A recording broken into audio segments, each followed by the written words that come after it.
Good evening. This is Wednesday night, and at 7 p.m. it is, of course, Map Show night. And I trust that each of you is going to be excited to be part of this session. I look forward to meeting you, and we also look forward to having a discussion about our topic tonight with Bucks from Port Elizabeth, South Africa, and Marvin right here from Pretoria. And so we are excited to have them join, and we'll be able to engage their ideas and thoughts on tonight's topic after I've shared it with you.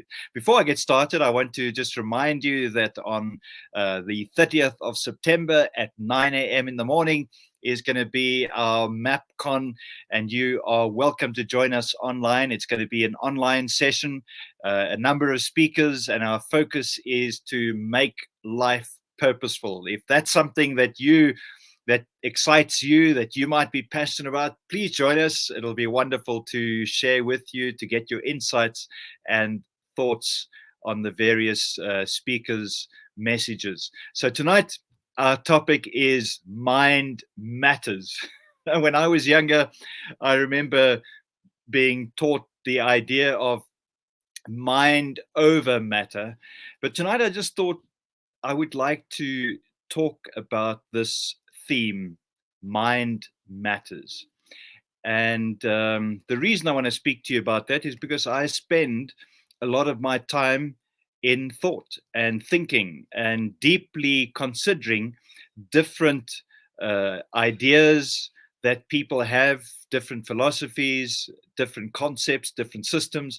And that is something that is interesting to me. And of course, I developed the Map for Life methodology. It is a system, and the purpose of that system is to help you to discover the inner treasure that you have, which will lead you to the pursuit of personal purpose, something that so many people find elusive. So this evening, I want to talk about just this one word, mind. And of course, I have an acronym, and the first letter M talks about meditation. And meditation, well, it conjures up all kinds of thoughts, I'm sure. People think about different things. But meditate is really to be in deep thought about something specific. I remember many, many years ago when I was a martial arts enthusiast, from the age of 11 to about the age of 25. I ate, slept, drank martial arts, I guess. And they had an idea of meditation, which was to empty your mind. Now, that, in my opinion, is extremely dangerous, and I wouldn't suggest that at all. So when I talk about meditation, I'm talking about thinking deeply about something specific.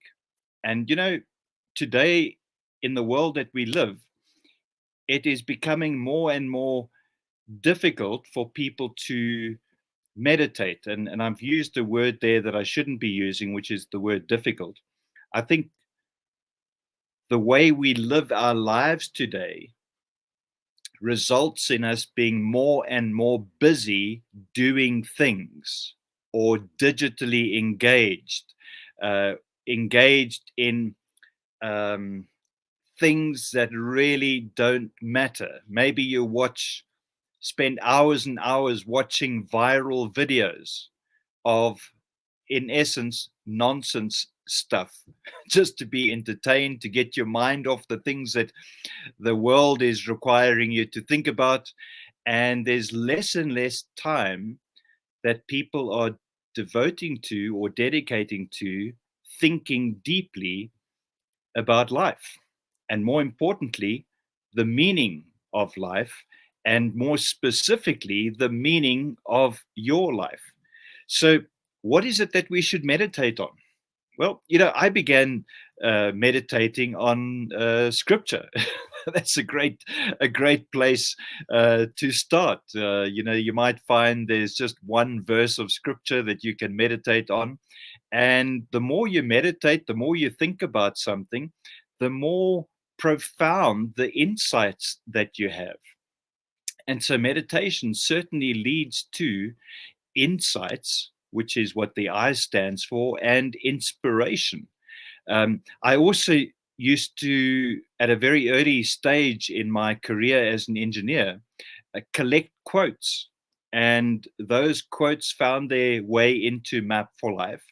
And later, the quotes themselves led to the inspiration for what I call gems, short little writings that are designed to provoke thought, but also to inspire people to think differently about their circumstance, their situation, the issues in life. And that's what I began to do. And it was through meditating, or let me use the word thinking deeply about different things. During the last few years, the pandemic period, one of the things that I started doing was, of course, the first hard lockdown. If you experience something like that, I began to realize that my health was suddenly being tested because I was not as active as I had been prior to this shutdown. So I began to walk around my swimming pool. And then I extended that to walk around the garden. I would do a figure eight, around the pool, around the garden. And I just kept doing that for about a half an hour every day. And at first it was a bit monotonous heading around the pool, but later I started thinking about things. And when we were allowed to walk our dogs and do all those kinds of things, I began to walk around the neighborhood. And what was interesting is I started observing, I started noticing things that caused me to begin to think. I saw seeds that would fall in season. I saw flowers that would form in season. I saw fruit that formed in season. And I began to ask questions about that and think about my own life. Do I have these seasons perhaps? And then I began to think about fruitfulness. Am I fruitful in what I'm doing? Am I able to engage with people in a way that inspires them? And it was through meditation on these different things that I saw, that I observed, that many of the talks that I gave over the past 3 years were derived from. So I would really encourage you to begin to meditate, even if it is on a quote, on something like a tree. If you make a time to focus and just sit. I remember so clearly one of the early stages of experiencing what the value of a tree can give was when I was building a tree house for my children. And I was sitting up in the tree about 8 meters off the ground, and I was busy working up there. And I stopped to have a short break. And while I stopped to have a short break, I noticed the birds that were there right next to me in the branches of the tree. And as the time passed between when I started building the tree house to when I finished it, I realized that different birds came at different times for different things that they found in the tree. And so I just began to think about those and begin to develop some concepts. And I think you and I today have talked a lot about the value of a seed and the significance of something like a seed. And much of that thinking was the result of meditation while I was building a treehouse. So I would like to encourage you to switch off those digital devices, set yourself some time each day to meditate. And I find for me, the best way is when I walk around my neighborhood, take the dog for a walk or whatever it is.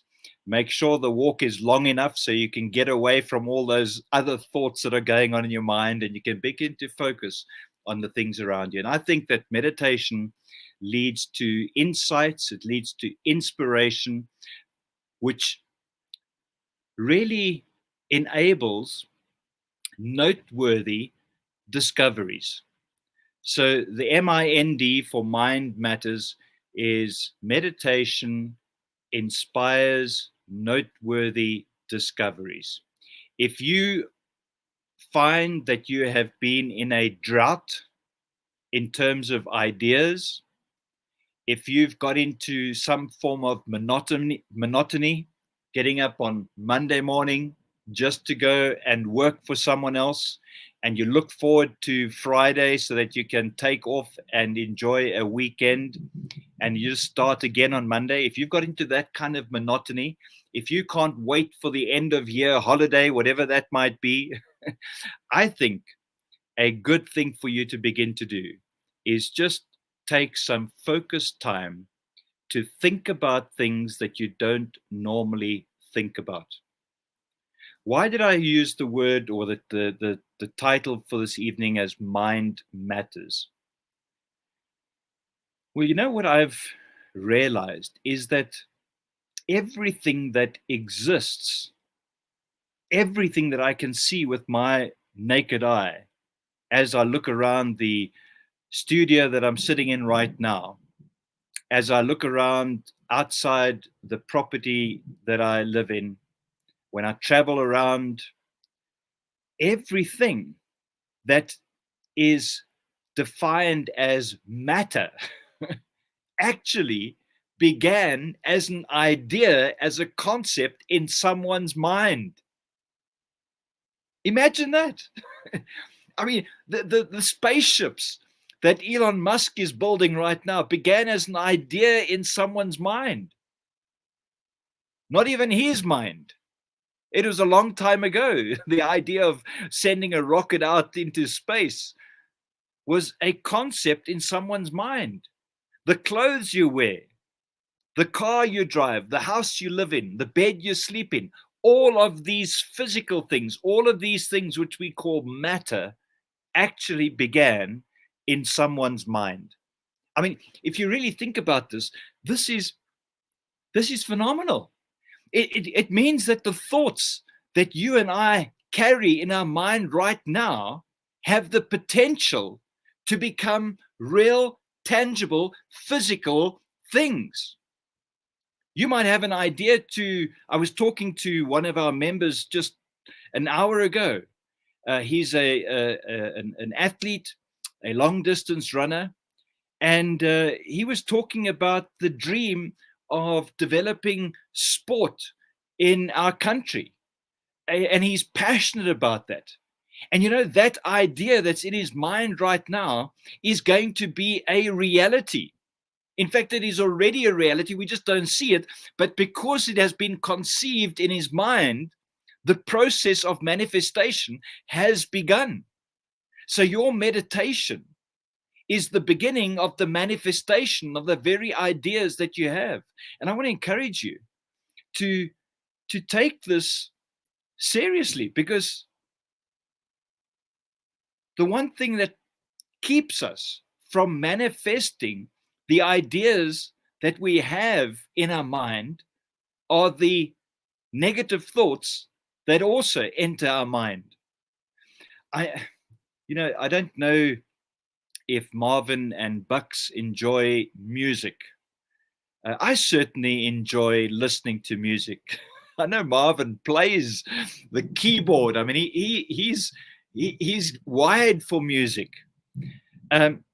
Music without voice has the potential to create a unique environment, a unique space to enhance your ability to think about ideas. I find music that has lyrics added to it, I find that extremely distracting, because my mind wants to run along with the lyrics. It wants to sing along with those lyrics. And so when you and I are listening to other voices, it is difficult to have, there's that word again, it is distracting from the original ideas that you and I should be having. So I think this evening's discussion is going to be a bit shorter than our usual discussion. I've been told that I have time out tonight. I don't know what I did wrong, but I'm going to have time out from 8 p.m. to 10 p.m. So, and this has become my meditation time. So if you are a South African and you have time out assigned to you today or the next day or whenever it might happen, that is a brilliant opportunity for you to use that time when there is digital silence to begin to meditate. And so I'd encourage you, have something specific that you're going to meditate on. As I mentioned, scripture is a great place to start. You might be reading a book. Meditate on something that you have read in that book that you found profound. Think deeply about it, question it, use it to provoke thought, and maybe, just maybe, you will have an insight that leads to noteworthy discovery. Marvin and Bucks are going to join me in a moment, and we're going to chat a bit more because I would like to hear their insights on this evening's topic. So we'll see you in just a few seconds. Cheers.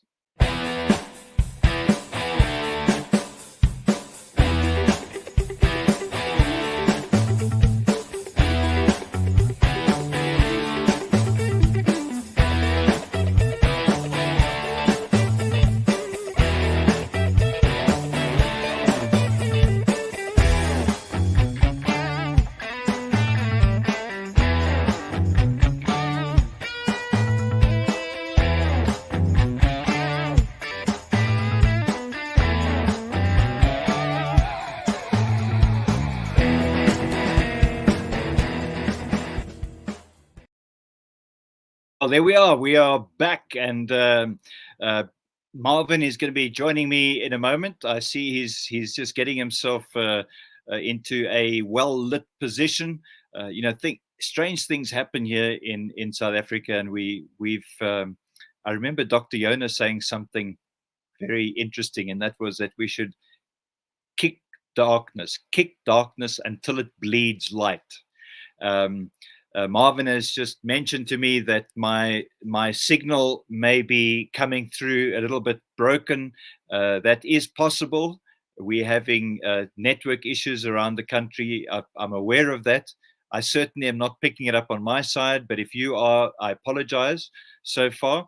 But we will certainly have this recording and share it with you. So if you're tuned in and you're listening to this broadcast this evening, please share your name, your comments, any questions you might have. Tell us where you're from. It would be lovely to engage you and make you part of tonight's panel. So let's bring in Marvin and Bucks. They're going to be joining us from around South Africa. And by the way, if you're not from South Africa, we'd love to have you joining us on this live panel. Good evening, Bucks. Good evening, Marvin.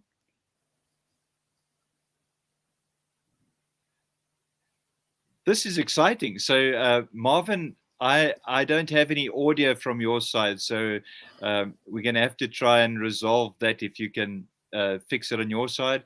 Bucks, can you hear me? I can hear you, but you're breaking up a lot, Glenn. Okay, well, that's excellent. So I'm coming to you in pieces. I just want you to piece me together when it gets to the other side, and then you'll be able to share. So maybe because of that situation, let's try and keep our messages short this evening. So just quick, short answers or short questions. Briefly, can I ask you to introduce yourselves? Marvin, I'll start with you. We're gonna Marvin, your sound is not coming through. So maybe I'm gonna just take you off screen and you can just see if you can resolve that, and then I'll bring you in again in a moment. Bucks, if you can just quickly introduce yourself. Yeah, good evening. My name is Bucks Badenhorst. I'm from Port Elizabeth, used to be from Mpumalanga, but the last 2 years I'm residing now in Port Elizabeth. Well, I'm glad you said residing and not retiring. That is a good thing. I've deliberately avoided the term retirement because retiring it's retirement is not a biblical principle, so I don't believe in retiring. Well, I think we've been talking about different concepts like refire, revitalize, re-energize, and so on. So I'm going to bring Marvin in so he can introduce himself, and maybe he's got some ideas as well. Hi, Marvin. I think we're having this wonderful technical issue. It would be nice if we had a technical team in the background that could do something. So Marvin, I'm gonna leave you right on the screen, but if you can just see if you can try and find something out there. Maybe one of the suggestions would be to log out and then log back in. That might reset the audio. Good. So Bucks, we talked about meditation this evening, and I'd be interested to hear your thoughts. I know it's a broad subject. What are your thoughts on meditation or related subjects?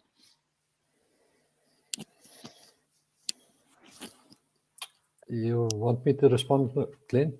Yes, I'd like you to respond. Glenn, in my days, and I'm talking about way younger, meditation was a swear word, and was a no in specifically in the Afrikaans Protestant culture.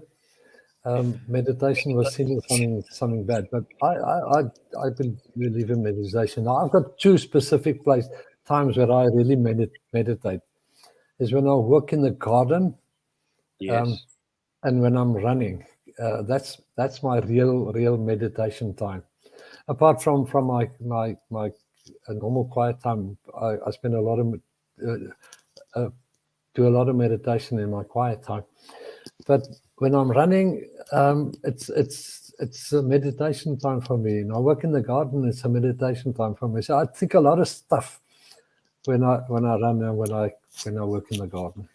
I think that's a brilliant idea already. That's giving people the opportunity to think about different ways that they could meditate. And for me, I also had this a negative concept of meditation until I realized actually I used to do something when I was a child, which was referred to as daydreaming. And I would daydream. And daydream is really just meditating. I mean, that's literally, you're thinking about the future. You're thinking about something other than what everyone else is trying to get you to think about. So for me, daydreaming and meditation is kind of interchangeable, because it put me in a space where I was able to shut out the world and really focus my thoughts on an idea or topic. Marvin, are you back with us in terms of sound? Testing 1 2. Hopefully. Yes, you're there. Awesome. Welcome. Good to have you joining us. And just introduce yourself quickly. It'll be great to hear. Sure. So thank you very much, Glenn. Hi, everybody. My name is Marvin Hawkins. I'm based here in Pretoria. I've been with MAP for over 10 years now. And I love the topic on mind matters. I've heard this interesting saying that says, if you don't mind, it doesn't matter. So it's really up to you to decide how you perceive things. And on the topic of meditation specifically, meditation, I think I've also grown up in that conservative era where you had this negative connotation on meditation. But in my teen years, and as I started with my tertiary education, I better understood how important it is to zone out and just focus and just take time out, and just concentrate on one thing, focus on one thing, one thought, one something, and I think it helped me to detach from a different thinking or different mode of thinking, which opened up a new world of a chance for me to really learn to it's really a mind battle to switch off the noise around and really just zone in on the thing that's at play. And the really interesting thing, if I can call it the interesting application so far for me, has been where I've been faced with a very complicated, complex, tough decision on something.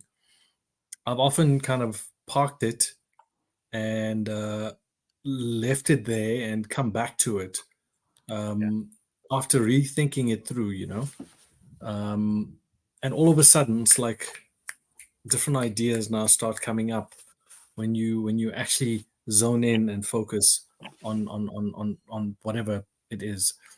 Marvin, you used something important, because initially you said zone out, and that's something that people can identify with. But I think when you used the word zone in, that was a powerful switch, because meditation, I think zoning in on something actually automatically causes you to zone out on other things. And Sure. and maybe the shift of focus from trying to zone out, which is well, I think the word zone out it's also got its own connotations. Sometimes you're talking to, if people start talking to me about negative issues in the world, I soon get a glary look over my eyes. I think my glasses even frost over, and I zone out completely, and I miss what they're talking about. So, but this distinction, or these two things, zone out versus zone in, I think is a very powerful idea, and so maybe we should be focusing on the zone in, and the zone out will be automatic. I don't know. What do you think about that? I think you're right. If I look at myself, when I did that, really like switched off, really moved into a different place physically. I came into this room, for example. I somehow managed to, maybe if I can keep on the word zone, in music and even in sport, they talk about getting into the zone, where you kind of in your mode, where you're in that place where things are just flowing, things are just, ideas are coming and that type of thing.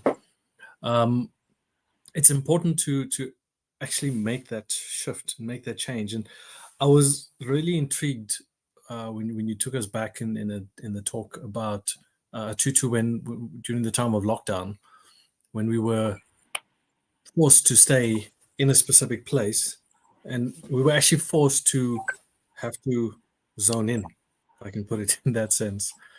And it was, I think, a bit uncomfortable for some of us. If I look at myself, I really had to catch my mind to not see this in the wrong way, because there was a lot of resetting of a lot of things in our lives. And I think it was a great chance for the world to also reset itself. Having us be stuck in that one place, and that forced us to have to face ourselves and face our fears and face a lot of things. And I think for me, it reminded me that, number one, it's important to stay in touch with where you're at. once you get so consumed by the things around you, you tend to be zoned out of you and where you at, and how you doing, and uh, for me, that moment in life was a good reset point, a good reset period to kind of check in and see how's it going, and reset some things, for ourselves. I mean, um, yeah, I think that's where I'd maybe want to leave that point. Marvin, I realize, maybe part of the issues we've been experiencing is that there has been an approaching thunderstorm. It's just arrived where I'm at the moment, so I think that could be what's contributing to part of the connectivity issues, besides the load shedding and so on. But Bucks, I'm not too sure. Can you hear us on your side yet? No, I think Bucks is also having difficulty on his side. So um, I trust that you might hear certain interesting noises in the background, and so we'll make sure that those don't continue. Marvin, as you've been you've been doing. I mean, I know you're a musician. You're also an athlete. When you go on these long runs, in what way? I mean, how does running engage your mind? Running can sometimes be very lonely, Glenn, depending on how far you go, because not everybody will stick with you the distance nor the pace. And the pace doesn't mean fast. The pace could be slow. Could be a day that Yes. your body is just not running as fast as you normally would, and you don't want to hold others back. So for me, I use the time in running and in cycling as well to really just meditate, and that's the time where I think through kind of what happened in the week. I think through some of the things that actually worked well, some of the things that didn't go so well. Yes. Sometimes there's a Joanna and I, my wife and I, might have had a bit of a tiggle that morning, and I kind of think through what went wrong. I kind of try to take the emotion out of that Yes. moment and think what triggered it, what went wrong, and what was my role in it. So for me, those are great times that I just do a lot of introspection. I do a lot of reflection. Some of those times I actually just think. You mentioned about music. Oftentimes in a long run or a cycle, there's a specific verse of a song that will be playing over and over. And I take that as kind of a message that I need to look out for. Either it's a message, if it's a Christian song, then it's obviously a message that I need to pay attention to, Yeah. because that could be God like speaking to me in that song. Sometimes as a musician, I get a specific line or riff, as we would call it, and it'll play over and over, where I'd think through what I would do with that specific line, in the specific song, or even some of those eventually resulted in a song being written. So being alone and kind of just getting into that zone of blocking out all of the noise around you, really for me has helped to kind of get get answers that I was looking for. It also had to birth some creativity that came out of it, which is powerful. And I think it also, while I'm talking about this, it made me realize how I think some of us may be scared to have that alone time, to have that time where you just kind of zone in on a thought or two. And I can understand that as well. There was a phase in my life where I had some really crazy thoughts coming through my mind. the wrong sort of thoughts, negative thoughts, which I had to deal with, and I had to firstly acknowledge that, okay, that's not a good space. If you're saying these things, if you're thinking these things, let's deal with it. And maybe there's somebody out there that feels that they don't want to get into this state of meditation because there's some other thoughts or thinking that might be plaguing them. Another point, Marvin, just on, yeah. I mean, just on that idea, it's interesting that you bring up the let's use the term negative thoughts or destructive thoughts, or thoughts that you don't measure up, that you are a good for nothing. You know, those thoughts that lead to mental health issues, anxiety, trauma, depression, and so on. Those, interestingly, all of those situations are actually the result of meditation. It's just the wrong kind of meditation. So, Sure. so what you're touching on over here is almost like a warning to some extent, to say, listen, maybe everybody's meditating anyway. And when I say meditating, maybe you have grown up in an environment where your alarm clock is set to go off at the same time that the global news is being communicated. And so you wake up in the morning listening to all the bad things that have happened around the world. And then when you're driving to work, you see the headlines from the newspapers with all the bad things that happened while you were sleeping. And then you get to the office and the first person you meet says, "Did you hear?"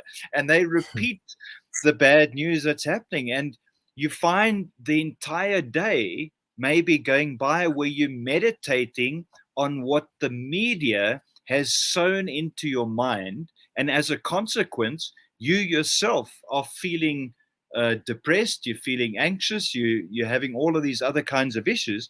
That is the result of meditation. And so I think meditation can be something that that maybe everybody's already engaged in, but they're just not calling it meditation because they think meditation means you must go sit in a specific way, you must look in a specific direction, you must wear a specific kind of clothing, and all of these kind of things, when meditation is just focused thought, perhaps. It's like you said, zoning in.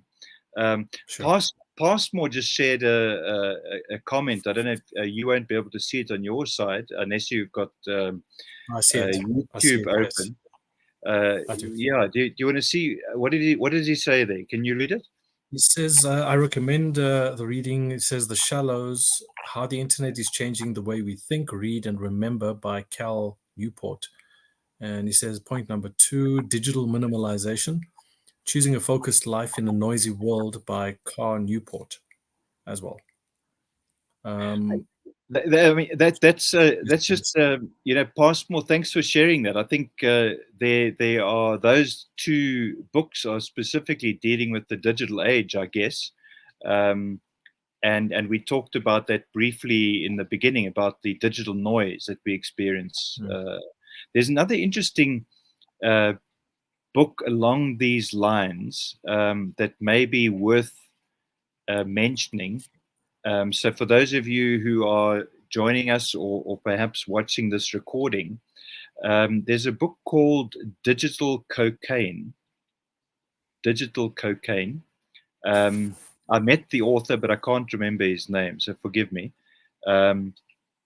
And that book essentially is saying that we are becoming addicted to our digital devices. An hour can't pass without us picking up that digital device and taking a look at it. And the same author wrote another book prior to that one, and the title of the book was Glow Kids. And the picture was a child in bed. The lights were switched off, but their face was lit up by the glow of the mobile device that they were holding in their hands. And that's the world that we are living in. So maybe when we use the digital distractions, maybe along with that comes digital disciplines that perhaps we need to put in place. That's good. Specifically, I mean, Marvin, you've got young children now. So what is it? If you just think about it from that perspective, I don't know if you have any digital disciplines in place. But if you had to put digital disciplines in place, what do you think would be good ideas in that context? Sure.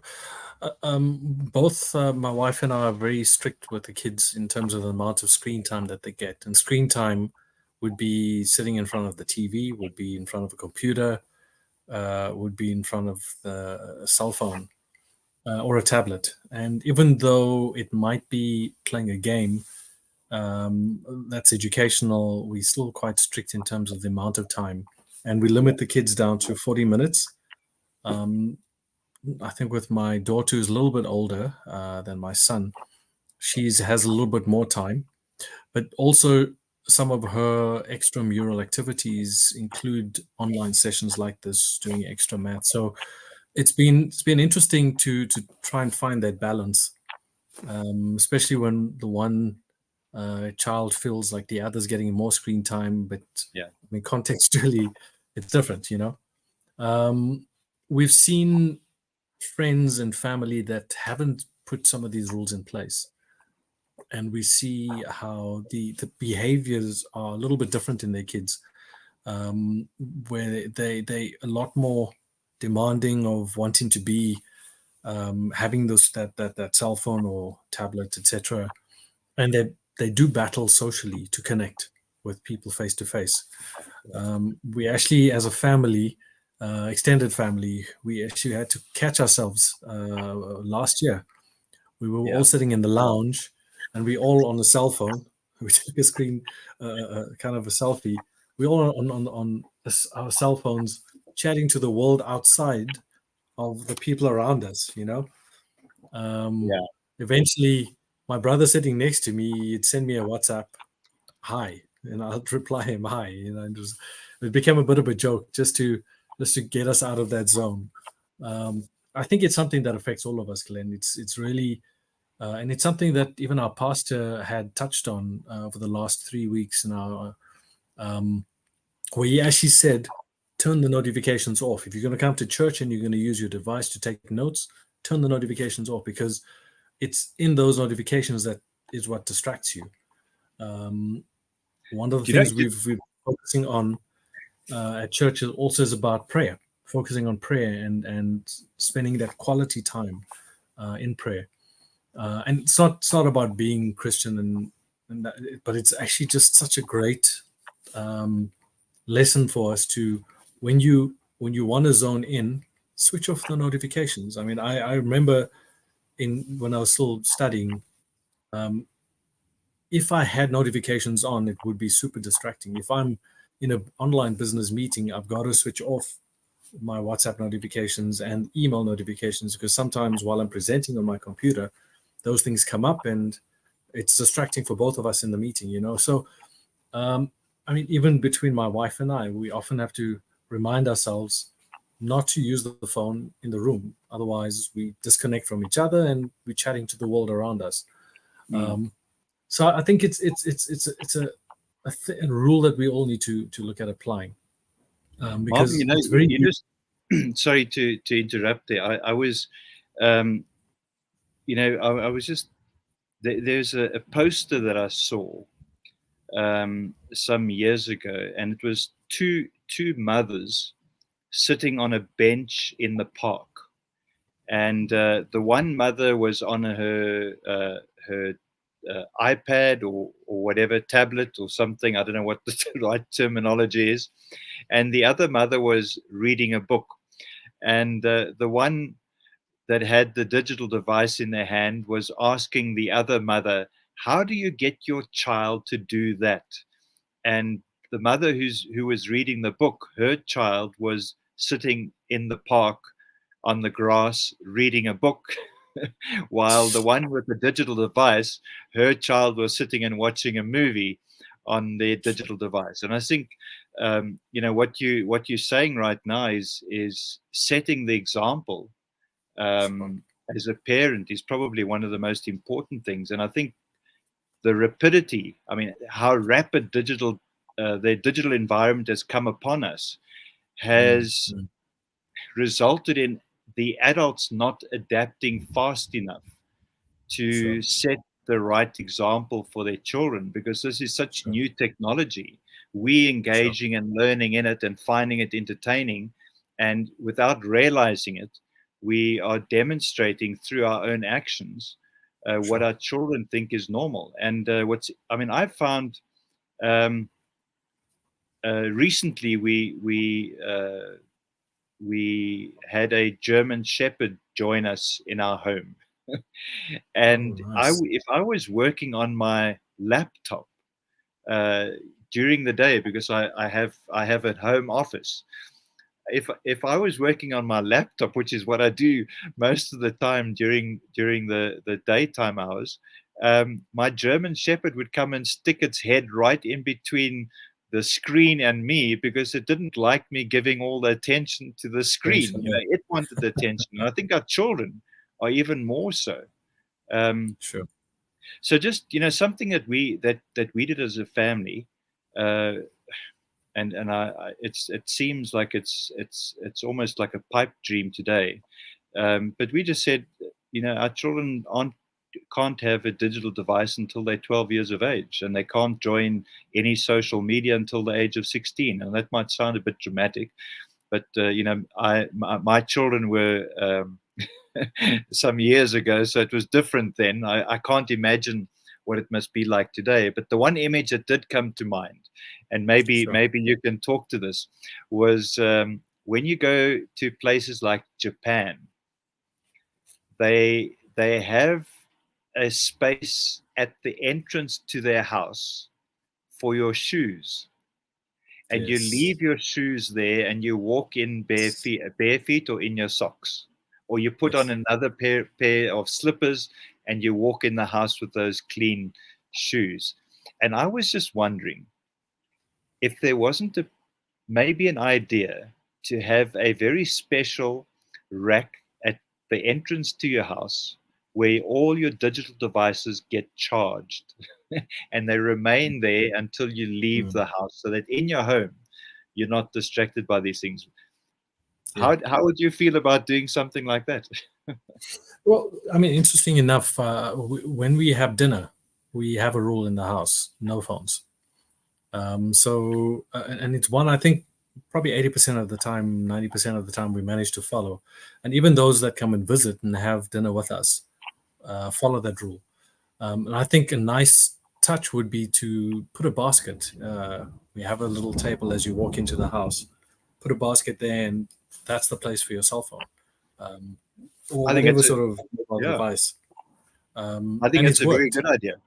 It's worked. And what's nice is my kids, if it happens that either Joanna, my wife, or I slip up, they remind me, hey, no cell phones at the table. Even if I want to play a song, no cell phones at the table, which is great. It's a nice way to and I know there is two of our friends that have actually adapted that. They have a basket. When you come in, you leave your cell phone there, and it's just us engaging. It's nothing related to the rest of the world. It also sparked a different thought, Glenn. The way life is being driven in this digital age is one that's designed to distract you. So when you are connected to whatever in this digital era, lots of websites ask you to click and accept cookies, which is a tracking means for that specific website. And the end goal of this tracking with all of these websites is to create this customized advertising or advertisements that will be coming your way.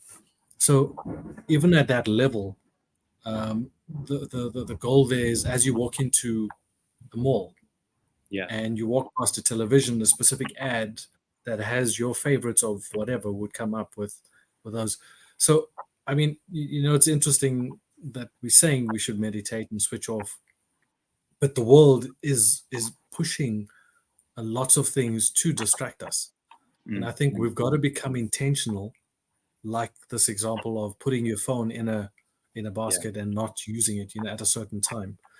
Our pastor Marvin, was you know what I've done?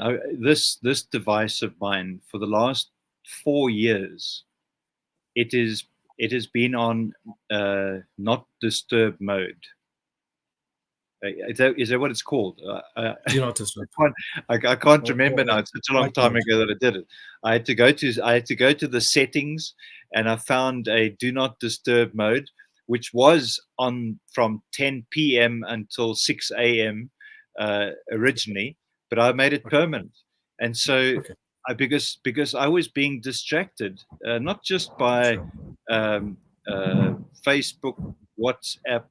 In fact, I took those apps off my phone, the WhatsApp, not the WhatsApp, the Facebook apps and others in a similar. I took them off. I've muted all of the notifications on WhatsApp groups. But what's nice about this is I am able to decide who can actually call me. So Anne is able to phone me because I've set it so that I don't miss calls from her, but every other call I'm able to go back. And I think so technology might be set in such a way that we can actually switch it off. And you know what, the impact that had on my freedom, because by the way, there's a movie a documentary rather, I watched a couple of years back called The Social Dilemma. And it's really talking about what you're saying right now. You've got this device or these devices that are very intrusive, but these devices are also becoming the means of communication. So now on the one hand, they've got a very negative impact. On the other hand, they have the potential to be a very powerful tool. And we need to, that's the dilemma. And what I find interesting is there's been a few occasions recently where Anne and I are talking about something. We're talking about something. And within a half an hour of us having a conversation at a restaurant table, there's a notification or a something related to that topic on my mobile device. I'm still trying to figure out how that is happening, but it appears as if there's something that I'm unaware of that's actually taking place, because it's no longer a coincidence. This is something that I'm seeing frequently. So what you're talking about there is very powerful. I think we are getting a skewed view of things, because if you go to a particular website, you look at something, you watch something, you start seeing the world through those lenses, and you don't get to see other things. So very powerful. Well, the short answer there is Google is listening, Glenn. There is a feature that you unconsciously allowed them to listen in on your conversations, and that's how they start creating that personalized marketing drives. But there's ways to disable it. Switch it off. I must go and find out how to disable it. So please let me know, because I've realized there's something there. Somebody's listening. You know what's interesting, Glenn, is the sitting at a restaurant. Joanna and I love to observe, and it's so interesting to observe other couples, how when the conversation ends, immediately the device comes out, and this connection between the two is like disconnected completely. And it's not even a matter of 5 minutes. It's like a minute or two. It's like, okay, what you want to drink? The orders gets taken, and then the device comes out and they start chatting to everybody around them.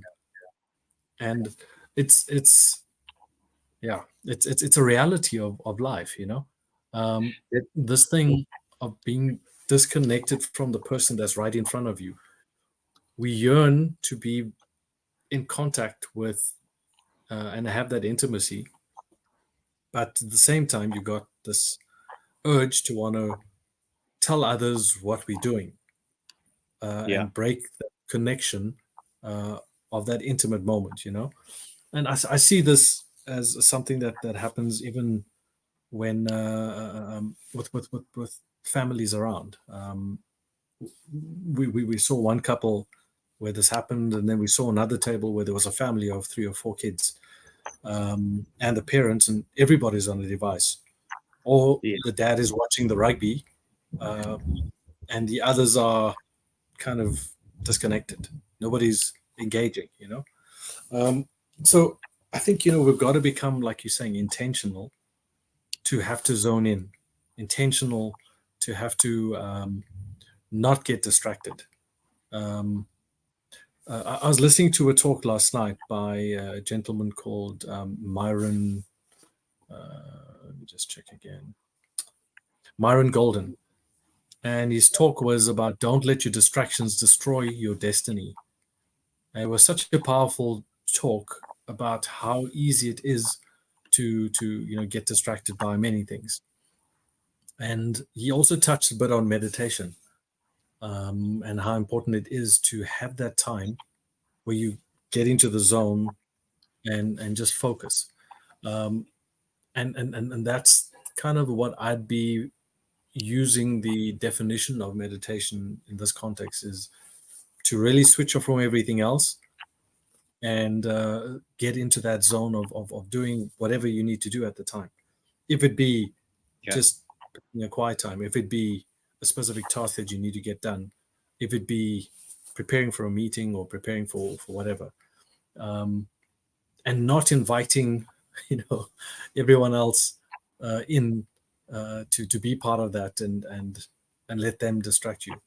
So Marvin, what we actually, I think the conclusion that we're coming to, my timeout is just about to be here, so we need to just wrap up. But I think the conclusion that we are coming to is that everybody is in fact meditating, except we're meditating on what our digital devices are leading us to meditate on. true. And this is where the danger lies, is that we no longer controlling our thoughts anymore, because whoever's controlling the input controls the thoughts. And so what Yes. we're listening to, what we're watching, what we're Yes. reading, if we're not choosing that, if somebody else is subtly making these choices on our behalf, then we are in danger of missing our purpose in life. In fact, living a life as you just mentioned a moment ago. Did I put it on the screen? I saw you did, yes. Yeah, don't let your distractions destroy your destiny. I think that's kind of the conclusion that I feel we're coming to from all of this talking, is that our minds are being controlled, maybe by design. Perhaps the design is being driven by profit, and in other words, the customer, or rather you and I, have now become the product. So these large corporates are selling our information or the knowledge they've gathered from us to other people. So we're no longer the customer, we're actually the product that's being sold. And once you get to a society that's been driven in that way, I think we're going to be meditating on the wrong thing. So a last word from your side, and then we're going to say goodnight. Sure. Glen, I think tonight's topic has been really fantastic. I think something that it was a good reminder for me, in terms of how easy it is to be distracted. One of the lines that I heard from this talk was be best of the best in class or category, and the only way to do that is by being focused. Because if you are going to be the best of the best, or best in class or best in category, you've got to get into the zone. Which is great. But So yeah, that's where I'll leave. Let's zone in. And I heard a great quote this morning, and that is that that today hasn't been lived yet. So let's live today like it's the first day, and let's leave our footprints in the sands of this wonderful future that we've been given. So may the morning be a wonderful gift called the present. And I trust that each of you who've participated tonight have enjoyed the session. Please share your ideas with us. Marvin, thank you so much for being part of this. To Bucks, who wasn't able to rejoin, we thank you for your participation as well. Have a great night, guys. And I'm going to close out with this short little video. Bye-bye. Bye-bye. Muy buenos días a todos. I am Miguel Sanz from Madrid, Spain. I started using Map for Life back in 2016, where this picture here, where I am with Glen, belong to that year in the training I did in Pretoria. And you know, there are many talks, many talks out there in internet, in real life, where great speakers tells you that you are unique, that you need to find your purpose, what you need to do in life. You end up out of those talks really happy, but naked, because you have no tools. What's Map for Life? Map for Life gives you the tools to achieve your goals, to be precise, to do all the things you need to do to achieve them. You are unique. Be mapped.